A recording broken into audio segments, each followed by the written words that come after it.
بسم اللہ الرحمن الرحیم۔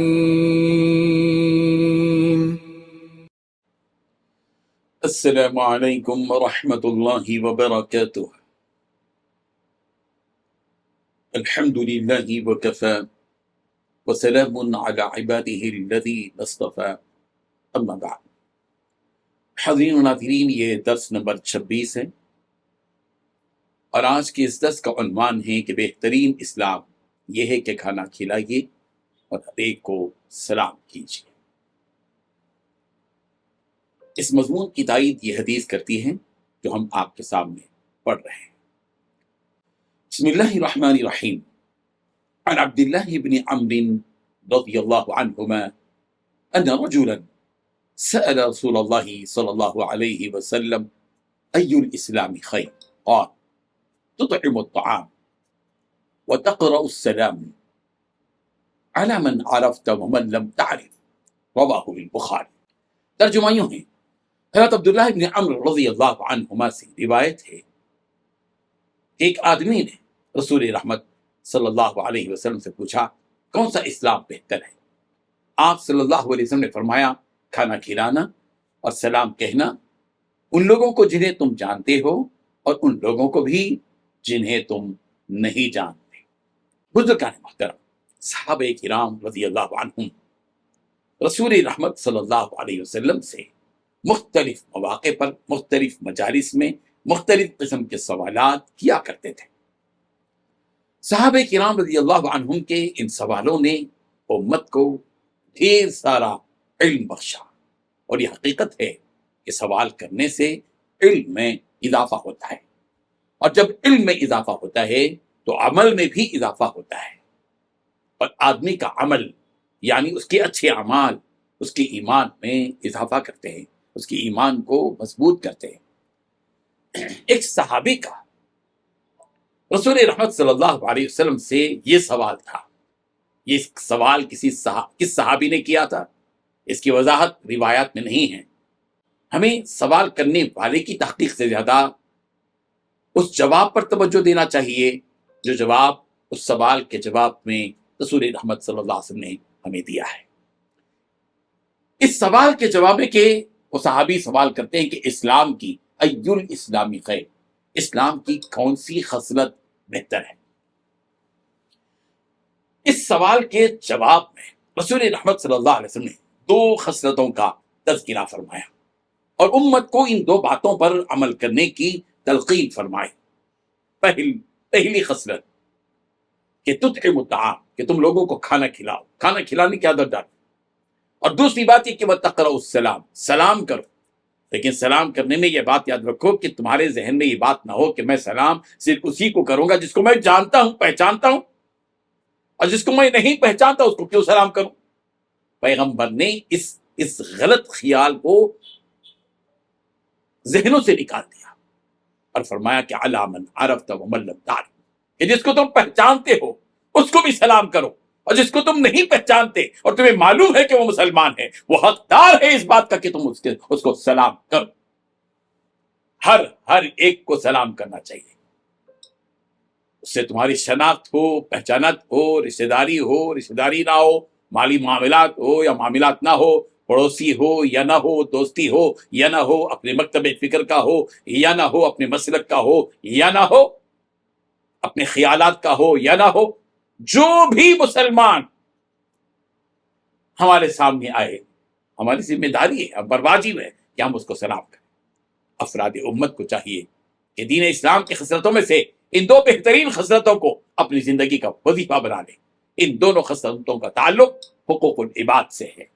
نماز ہم پڑھتے ہیں یہ اللہ کا حق ہے، روزہ رکھتے ہیں یہ اللہ کا حق ہے، حج کرتے ہیں یہ اللہ کا حق ہے، لیکن بہت سے ایسے اعمال ہیں جن کا تعلق بندوں کے حقوق سے ہے، ان میں سے دو یہ حقوق ہیں۔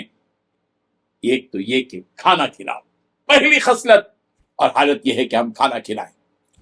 یہاں یہ بات ذہن میں رہے کہ کھانا کھانے میں یا کھانا کھلانے میں کوئی تخصیص نہیں ہے، سب کو کھلانا چاہیے۔ کھانا خاندان والوں کو بھی کھلائیں، داماد کو بھی کھلائیں، خسر کو بھی کھلائیں، رشتہ داروں کو بھی کھلائیں، دوست و احباب کو بھی کھلائیں، پڑوسیوں کو بھی کھلائیں، اپنے مسلک والوں کو بھی کھلائیں، اور اپنے مسلک کے علاوہ دوسرے لوگوں کو بھی کھلائیں، بلکہ اپنی برادری کو بھی کھلائیں، اپنی برادری سے باہر کے لوگوں کو بھی کھلائیں، بلکہ اپنے مذہب والوں کو بھی کھلائیں، اور مذہب سے جو باہر ہیں دوسرے ان کو بھی کھلائیں۔ کھانا کھلانے میں عمومیت رکھی گئی ہے۔ تطعم الطعام، یا سرکار نے جو فرمایا اطعم الطعام افشوا السلام اطعم الطعام، کھانا کھلاؤ، سلام کرو اور کھانا کھلاؤ۔ یہ کھانا کھلاؤ کا حکم دیا گیا، اس میں تخصیص نہیں کی گئی کہ صرف انہی کو کھلاؤ، صرف انہی کو کھلاؤ، نہیں، رشتہ دار ہو یا غیر رشتہ دار، اپنا ہو یا پرایا، دوست ہو یا دشمن، پڑوسی ہو یا دور رہنے والا، مسلمان ہو یا غیر مسلم، اپنے مسلک کو مکتب فکر میں ہو یا کسی دوسرے مسلک کو مکتب فکر کا ہو، اپنی برادری کا ہو یا کسی دوسری برادری کا ہو، سب کو کھانا کھلایا جائے گا۔ قرآن مجید کی سورہ دہر کی آیت نمبر 8 میں رب ذوالجلال نے ارشاد فرمایا صحابہ کرام کی خصوصیت کو بیان کرتے ہوئے کہ وَيُطْعِمُونَ الطَّعَامَ عَلَى حُبِّهِ مِسْكِينًا وَيَتِيمًا وَأَسِيرًا إِنَّمَا نُطْعِمُكُمْ لِوَجْهِ اللَّهِ لَا نُرِيدُ مِنكُمْ جَزَاءً وَلَا شُكُورًا، کہ وہ صحابہ ایسے ہیں کہ وہ کھاتے ہیں، کھلاتے ہیں ان کی محبت میں، مسکینوں کو بھی، یتیموں کو بھی، قیدیوں کو بھی، اور پھر کہتے ہیں کہ انما نطعمکم لوجہ اللہ، ہم نے جو تم کو کھلایا ہے وہ اللہ کو راضی کرنے کے لیے کھلایا ہے، ہم تم سے کوئی اس کا نہ بدلہ چاہتے ہیں، نہ تھینک یو، نہ شکریہ کا کوئی جملہ ہم تم سے چاہتے ہیں، یعنی وہ اللہ کی محبت کی خاطر مسکینوں، یتیموں اور قیدیوں کو کھانا کھلاتے ہیں، ان سے کہتے ہیں کہ ہم تو تمہیں صرف اللہ تعالیٰ کی خوشنودی حاصل کرنے کے لیے کھلا رہے ہیں، ہم تم سے نہ کوئی بدلہ چاہتے ہیں نہ کوئی شکریہ۔ کھانا تو مسکینوں کو بھی کھلایا جائے، یتیموں کو بھی کھلایا جائے اور قیدیوں کو بھی کھلایا جائے۔ جن صحابہ کرام رضی اللہ عنہم کی تربیت رسول رحمت صلی اللہ علیہ وسلم نے فرمائی، ان کی شان یہ تھی کہ وہ مسکینوں اور یتیموں کو بھی کھانا کھلایا کرتے تھے اور وہ قیدیوں کو بھی کھانا کھلایا کرتے تھے۔ اور مدینہ منورہ میں جو قیدی تھے وہ عموماً جنگی قیدی تھے، اور وہ جو جنگی قیدی تھے وہ غیر مسلم تھے، مگر صحابہ کرام رضی اللہ عنہم ان جنگی قیدیوں کو بھی کھانا کھلایا کرتے تھے اور بڑے اہتمام کے ساتھ کھلایا کرتے تھے۔ ہمارے ملک ہندوستان میں عام مسلمان سے یہ غفلت ضرور ہوتی ہے کہ انہوں نے برادران وطن کو محبت کے ساتھ اور اہتمام کے ساتھ کھانا کھلانے کا اور باقاعدہ اہتمام کرنے کا سلسلہ جاری نہیں رکھا۔ کھانا کھلانے کا یہ سلسلہ اگر اس ملک کی آزادی کے بعد سے لے کر 60-70 سالوں میں پورے اہتمام کے ساتھ اس ملک کے مسلمان کرتے اور غیر مسلموں کو بھی کھانا کھلاتے تو فرقہ پرست لوگ اپنی فرقہ پرستی کو پھیلانے میں اس قدر کامیاب نہ ہوتے جس قدر آج وہ کامیاب نظر آ رہے۔ آج بھی وقت ہے کہ مسلمان اپنے علاقے کے غیر مسلموں کو اپنے ہاں بلائیں، اپنے کمیونٹی سینٹرز میں، اپنی تقریبات میں، اپنی مساجد میں، اپنے جمعہ کے موقع پر، عیدین کے موقع پر، اپنے مدارس میں، اپنے عیدگاہوں میں، اپنے سالانہ مجالس میں اہتمام کے ساتھ بلائیں، انہیں کھانا کھلائیں، انسانیت کا پیغام ان کو دیں، ان کا اعزاز کریں۔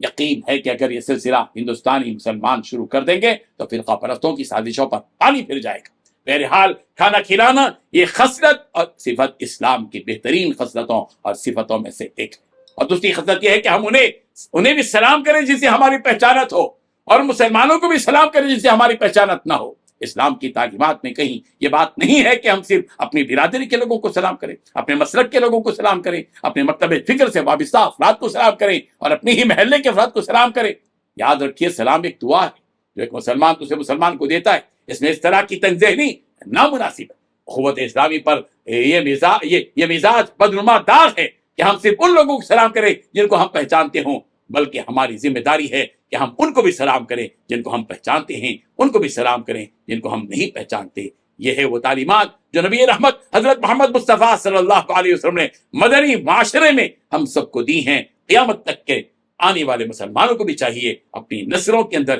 اس بات کی تلقین کریں، اپنے بچوں کو تعلیم دیں کہ ہر ایک کو سلام کریں، اپنے اہل و عیال کو بتائیں کہ ہر ایک کو سلام کریں، اساتذہ اپنے شاگردوں کو بتائیں کہ وہ سلام کریں، امام اپنے مقتدیوں کو تلقین کرے کہ وہ ہر ایک کو سلام کریں، شیخ اپنے مریدین کو بتائے کہ وہ ہر ایک کو سلام کریں، امیر اپنے مامور کو تلقین کرے کہ وہ ہر ایک کو سلام کرے۔ یہ رواج پڑھنے چاہیے، افشوا السلام کا سلام سلام سلام۔ اگر ہندوستان کے 20 کروڑ مسلمان کھڑے ہو جائیں اور ہر ایک کو سلام کرنے کے لیے آمادہ ہو جائیں تو یقیناً اس سلام کے نتیجے میں وہ محبتیں قائم ہوں گی جو محبتیں مضبوط اور مستحکم ہوگی، اور یہ اس وقت کی شدید ضرورت ہے کہ مسلمان آپس میں متحد اور آپس میں ایک دوسرے کے لیے ایک مضبوطی کا ذریعہ بن جائیں۔ المؤمن کالمؤمن للمؤمن کالبنیان، ایک مسلمان وہ ہوتا ہے مومن، ایک مومن المؤمن للمؤمن کالبنیان یشد بعضه بعضا، ایک مومن اور مسلمان دوسرے مسلمان کے لیے ایک عمارت کی اینٹ کی طرح ہوتی ہے، ایک اینٹ دوسری اینٹ کو مضبوط کرتی ہے۔ تو ایک مسلمان جو جان والا بھی ہے، عقل والا بھی ہے، ایمان والا بھی ہے، اسلام والا بھی ہے، اچھی تعلیمات